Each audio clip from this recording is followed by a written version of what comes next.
Excelentíssima senhora ministra Rosa Weber, relatora da ADPF 442, demais autoridades, senhoras e senhores. Eu quero iniciar com um ato de agradecimento à senhora excelentíssima ministra Rosa Weber, que no primeiro dia e hoje também desta audiência, a senhora reconheceu que trata-se de um tema jurídico delicado, sensível, altamente polêmico, enquanto envolve razões de ordem ética, moral e religiosa. Mas, infelizmente, querem nos desqualificar como fanáticos e fundamentalistas religiosos que impõem sobre o Estado laico uma visão religiosa. Onde está o fundamentalismo religioso em aderir aos dados da ciência que comprovam o início da vida desde a concepção? Onde está o fanatismo religioso em acreditar que todo atentado contra a vida humana é um crime? Onde está o fundamentalismo religioso em dizer que queremos políticas públicas que atendam à saúde das mães e dos filhos? Por isso, a CNBB, Conferência Nacional dos Bispos do Brasil, reitera sua posição em defesa da vida. Esta vida humana, com toda a sua integralidade, dado científico, com toda a dignidade, artigo 1º da Constituição, com toda a inviolabilidade, artigo 5º da Constituição, desde sua concepção até a morte natural. Isso é o mínimo de razoabilidade aceitável que nos permite estar aqui para discutirmos este tema com a recto ratio. Não podemos tratar o assunto negando, deletando, ignorando a existência do bebê. Parece que estamos falando de uma vesícula biliar, de um rim, de um adendo que precisamos extirpar, que está causando a morte das mulheres. O foco está errado. Se é um problema de saúde pública, deve ser tratado e solucionado como tal. Mas não foram poucas vezes que eu vi nesta audiência a ideia de que é necessário que a mulher supere e transcenda a imposição do papel materno. A ideia do desengravidar as mulheres. Isso, excelentíssima ministra, não tem nada a ver com os artigos 124 e 126 do Código Penal. A questão jurídica dos números 124 e 126 foi recepcionada, sim, por todas as mães que pensaram em abortar, mas não fizeram, lembrando que é um atentado contra a vida. Se negarmos isso, negaremos a capacidade de discernimento de todas as mulheres que optaram por não abortar para salvaguardar os seus filhos. O desacordo não é jurídico. Desabilitando os já referidos números do Código Penal, este Supremo Tribunal Federal estaria desacreditando na consciência reta que tutela a vida mais frágil e inocente que é a vida do bebê. O problema é que ninguém quer nominar esse inocente.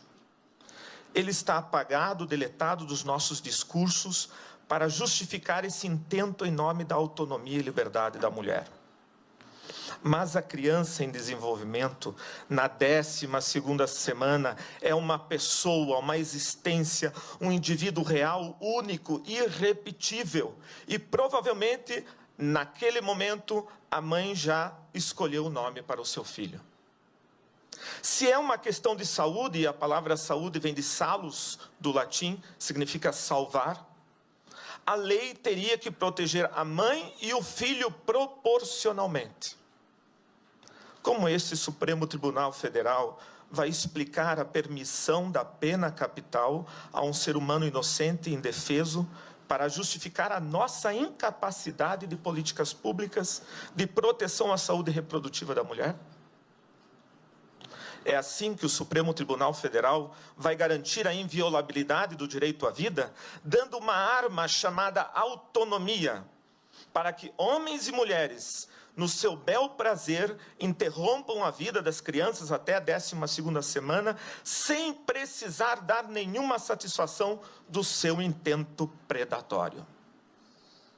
Esperamos que não, pois o direito à vida é o mais fundamental de todos os direitos. Por isso, mais do que qualquer outro, deve ser protegido. Ele é um direito intrínseco à condição humana e não uma concessão do Estado. Os poderes da República têm obrigação de garanti-lo e defendê-lo.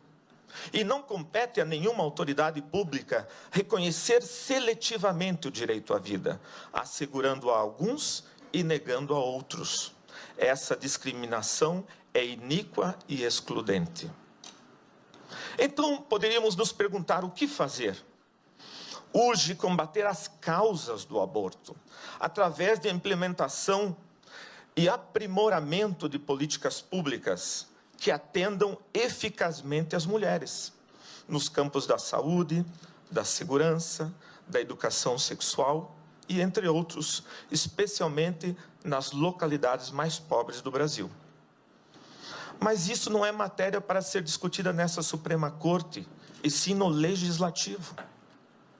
Em todo caso, eu convido a senhora, excelentíssima ministra Rosa Weber, que antes de tomar sua decisão, conheça pessoalmente ao menos uma das casas pró-vida que começam a se espalhar pelo Brasil. Nelas, a senhora não vai encontrar só mulheres que recepcionaram os números 124 e 126 do Código Penal, mas também encontrará os seus filhos, que elas não abortaram, dizendo: obrigado, porque vocês me deixaram viver. A senhora poderá mostrar ao mundo que nenhuma sociedade democrática está condenada e obrigada a legalizar o aborto por pressões externas. Poderá mostrar que nosso país não se rebaixa para interesses estrangeiros sobre a nossa soberania. Nós também somos capazes de produzir projetos sociais alternativos para ajudar as mães a gerar e cuidar dos seus filhos. Essas iniciativas já estão demonstrando que é muito mais eficaz, menos oneroso ao Estado e altamente salutar às mães. Porque é muito pior dar um trauma a mais a esse drama pelo resto de suas vidas. É uma pena que o Estado e muitas instituições ficaram tão obcecados e limitados com a estreita visão do aborto e da sua legalização, que se pensássemos o uso dessas verbas para projetos alternativos de cuidado e acompanhamento de casas de acolhida, hoje estaríamos com uma visão diferenciada. Algumas destas casas, Casa Pró-Vida Mãe Imaculada em Curitiba, Casa Luz em Fortaleza, Casa Mater Rainha da Paz em Canoinhas, Associação Guadalupe em São José dos Campos e muitas outras que eu passei a lista. Nós estamos aqui porque fazemos parte da maioria dos brasileiros que são movidos sim pela fé em Deus, mas também pelo cuidado e defesa da vida. Por essa fé não medimos esforços nos gestos de verdadeira solidariedade, justiça e fraternidade.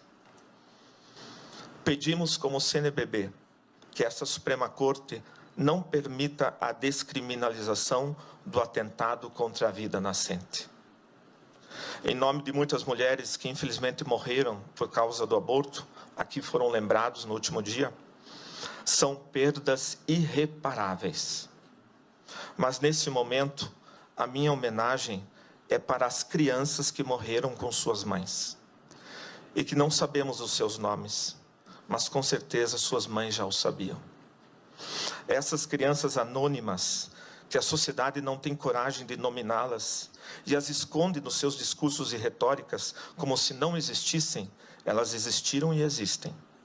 Nenhuma sã consciência pode negar isso.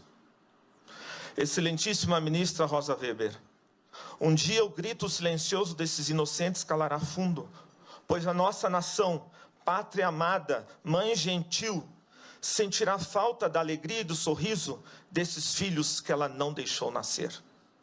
Permita-nos continuar cantando: dos filhos deste solo és mãe gentil, pátria amada Brasil.